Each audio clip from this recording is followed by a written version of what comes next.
మనం ఎప్పుడు చేసుకునే చింతపండు నిమ్మకాయతో పులిహోర కాకుండా ఈ మామిడికాయలు వచ్చే సీజన్లో పచ్చి మామిడికాయతో పులిహోర చేసుకోండి, చాలా టేస్టీగా ఉంటుంది.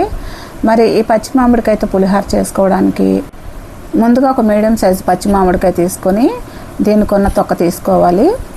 ఇప్పుడు ఈ పచ్చి మామిడికాయని ఒక గ్రేటర్తో సన్నగా తురుముకోవాలి. ఇప్పుడు ఈ విధంగా తురుముకున్న పచ్చి మామిడికాయ తురుముని పక్కన పెట్టుకొని ఇప్పుడు స్టవ్ మీద ఒక కడాయి పెట్టుకొని 3 టేబుల్ స్పూన్ల ఆయిల్ వేసుకోవాలి. ఈ ఆయిల్ హీట్ ఎక్కిన తర్వాత కొన్ని పల్లీలు వేసుకొని వేయించుకోవాలి. దీంట్లోనే కొన్ని జీడిపప్పును కూడా వేసుకొని వేయించుకోవాలి.